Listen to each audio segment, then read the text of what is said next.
वेद कहते हैं कि जया यशवंत चित्तिरोमा विजोष्ट सम्राधयंत सदुराश्चरंत।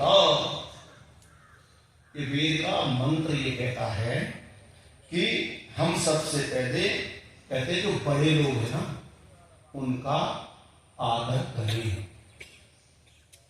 अच्छा देखो, जिन घरों में छोटे बड़ों का आदर करते हैं उन घरों की ख्याति होती कि नहीं होती, उनको यश प्राप्त होता है कि नहीं होता। तो वेद का मंत्र कहता है कि हम बड़ों का सम्मान करें। अब आप देखो बड़ों का सम्मान हो रहा है क्या? ईमानदारी से देखो, 1%, 2%, 10% किसी ने कर दिया। आज तो बड़े कहां जा रहे हैं?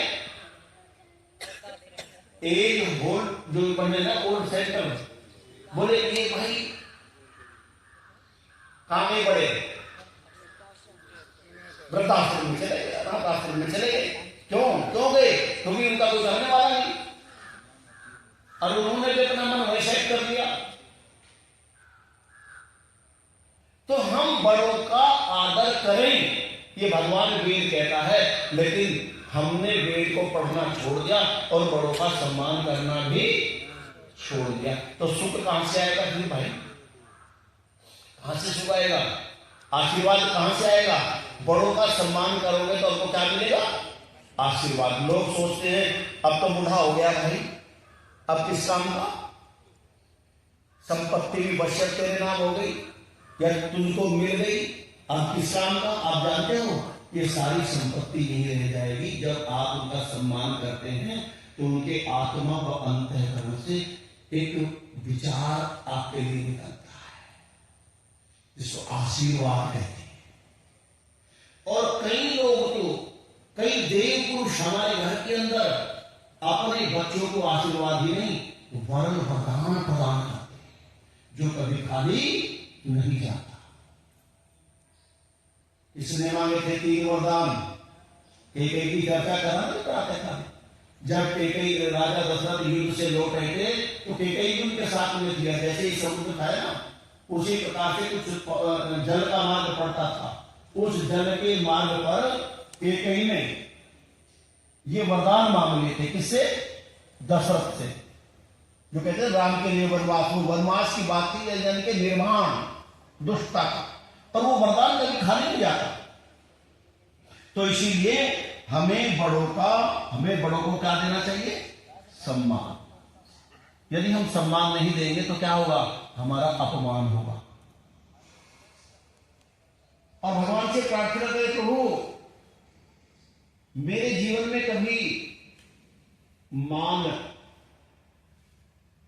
और अभिमान में बड़ा अंतर होता है। न्याय अभिमान हो गया तो निभार हो गया आपे से, और यदि मेरा कोई अपमान करता है तो मैं निराशा में चला गया। दोनों ही मृत्यु के कारण हैं।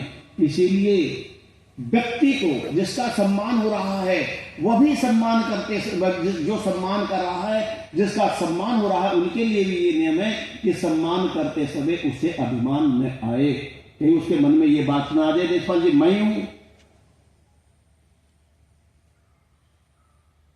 यदि मैं ही हूं का विचार पैदा आ गया घर के मुखिया के अंदर तो वही अभिमान जन्म ले लेगा, और अभिमान जन्म लेगा तो घर बिखर जाएगा। तो कहा कि परमात्मा ना मान चाहिए और ना अपमान चाहिए, बस बीच के रास्ते से इस जीवन को पार कर दीजिए।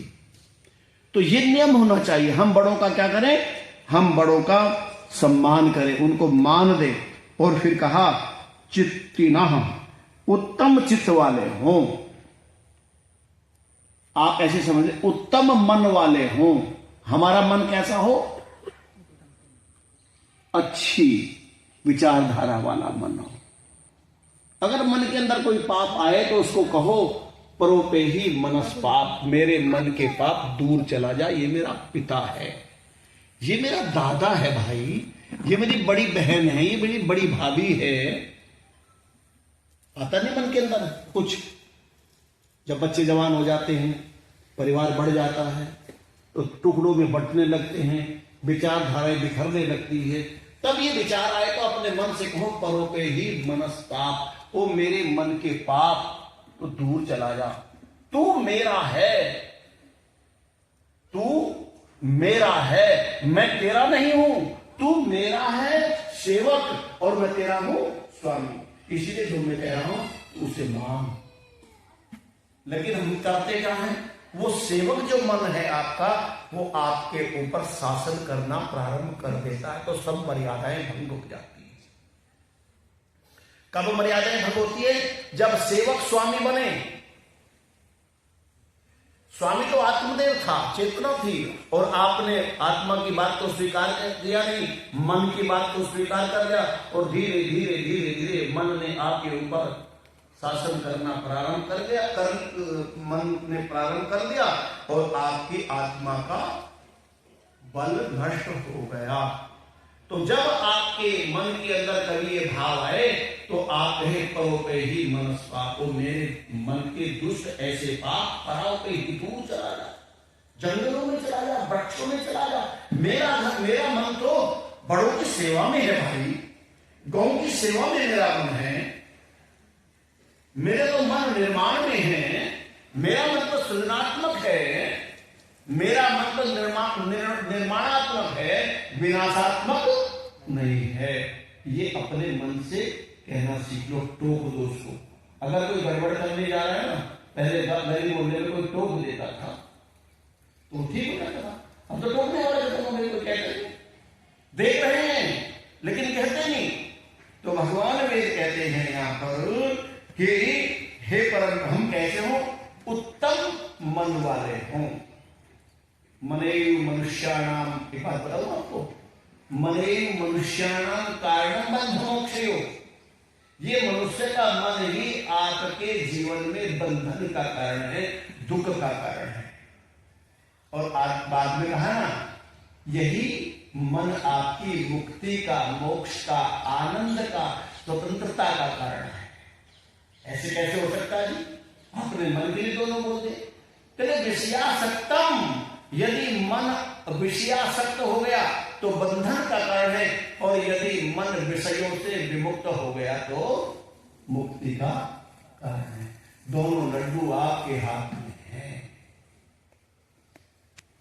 लेकिन ये जो शब्द कहे जा रहे हैं, उसके मन के अंदर विद्वेष की भावना है, द्वेष की। जब हम गली मोहल्ले में ये बात कहते हैं ना, उसी समय हमारी मृत्यु हो जाते हैं, वो घर नरक बन जाता है। होगा अपने घर तक। अब मेरे अरबाजी के साथ बात हो रही थी, कितना पतन हमारे विचार का हो गया, कितनी मेहनत आप लोगों ने की जो आगे बढ़े, लेकिन बहुत मनुष्य का आज पतन हो गया है, क्योंकि वेद की विद्या लुप्त हो रही है। तो भगवान वेद कहते हैं कि सब मिलकर के कार्य को सिद्ध करें। अच्छा, कोई एक इसका एक उदाहरण देता हूं।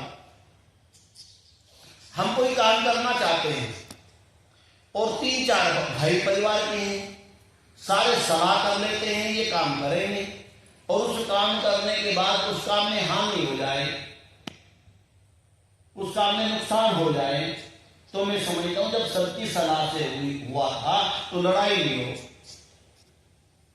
और एक आध भाई पर ज्यादा जोर पड़ गया तो दूसरा सवालेगा, कोई बात नहीं, फिर मेहनत करेंगे, मरे जाकर बताइए। इस पैसे को जो कुछ समझते हैं, बहुत कुछ समझते हैं, पैसे को सब कुछ समझते हैं, उस पैसे के लिए हम इतने उदासीन होकर के जाते हो। क्या कहते हैं अपने भाई को संभालते हुए, अरे यार तू किस पैसे की बात करता है, ये हर का मैच है।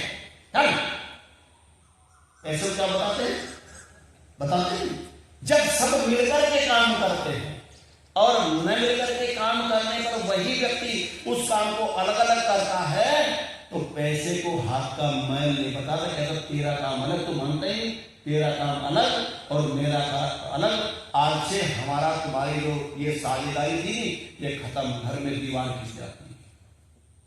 मिलकर न काम करते थे, मिलकर काम करने से काम में हानि भी हो जाए तो परिवार में विवाद नहीं होता, और लाभ हो जाए तो परिवार उन्नति करता है। क्योंकि हानि इसलिए भी हो जाती है कि मनुष्य अल्पज्ञ है, लेकिन इतनी संतुष्टि तो तब भी है हानि होने के बाद भी सारे भाई प्रेम से बैठते, प्रेम से खा। इसीलिए कहा सब मिलकर के काम करो और मधुरा समान कार्यभार का वहन करने वाले हो, जिससे जो काम आता हो वो काम करे। हमारे घर में क्या है, घरों की उन्नति क्यों नहीं होती? एक किसान पूरा जंगल में काम करता है और पूरा बड़ा परिवार केवल उसके दिन में खाता है, आता नहीं ना। 4-6 आदमी इकट्ठे हो जाओ, फिर वो सोचता है कि ये करेगा, वो सोचता है ये करेगा, वो सोचता है ये करेगा, बस काम खत्म, धीरे धीरे कमजोर हो जाता है। और जिस दिन अलग हो जाते हैं मूर्ख, 15-20 या 2 महीने 6 महीने की पूरी ताकत लगाते उसी जमीन में या उसी व्यापार में, पूरी ताकत लगाते काम करने के लिए। महिला भी फिर तो चलती है लेकर के। और जब इकट्ठे थे ना, तब शांति से दिखाया गया, तो ये है नहीं इस बात। तो इसीलिए भगवान वेद कहते हैं कि हम समान कार्यभार, जो कार्य का भार है उसको हम बांट करके चलें। ये नहीं कि एक व्यक्ति के ऊपर छोड़ दें, उनके ऊपर छोड़ दिया, उनके ऊपर ही छोड़ दें, ऐसे कब तक चलेगा भाई? तो हम बात करते हैं। इसमें कहा कि चरणतः क्रियाशील होते, हम क्या करें? क्रियाशील होते हुए मां वियोष्ठा, विरोध मत वाले बने। हम दूसरों का विरोध आपस में न करें। और आगे फिर कहा कि अन्यस्मै, एक दूसरे के लिए वल्गु वदंता एवं मधुर भाषण करते हुए गति करें। मधुर भाषण करते हुए गति करें। घर से यदि आप प्रेम पूर्वक बातचीत करते हुए निकल रहे हैं तो पड़ोसी को भी ये पता लगा कि भाई इसमें तो बड़ा सामंजस्य है। और यदि गाड़ी देते हुए निकलोगे घर में तो पता लग गया परिवार का। तो हम मधुर भाषण करते हुए यह तुम्हें सधी चीनान, मिलकर पुरुषार्थ करने वाले, एक विचार से युक्त मन वाले मैं तुम्हें प्रलोभी मने करता हूं। यह भगवान ने सबको ज्ञान दिया, ठीक है। तो कहा कि यहां ये होगा कैसे? अब युक्ति दी, ये इस प्रकार से होगा कि समानी प्रपास, वो अग्रभाग समाने, मैं भावार्थ बता रहा हूं कि तत्प्रा समानी, हमारा जल पीने का स्थान एक हो। मोटी बात बता रहा हूं, हमारा खान पीन एक रस विषय हो। हमारा सारे परिवार का भोजन कहां बने? एक जगह बने। जल भी हम एक जगह पीवे, साथ बैठ करके भोजन करें, तो उसमें क्या होगा कि जब जब अलग बैठ के रोटी खाते ज्यादा खाते हैं कि एक साथ बैठ के ज्यादा खाते हैं? एक साथ प्रेम से खाते हैं, ज्यादा खाते हैं। किसी होटल में 10,000 रुपये लेकर के भोजन करो, कोई तुम्हें ये देगा आप भी रोटी ले लें, कोई। और यहाँ पे साथ भोजन करता है भाई, वो देर साथ है थोड़ा दौड़ के देखो थोड़ा, तो ये खिलाड़ी तो नहीं है, दौड़ कोड़ ले दिया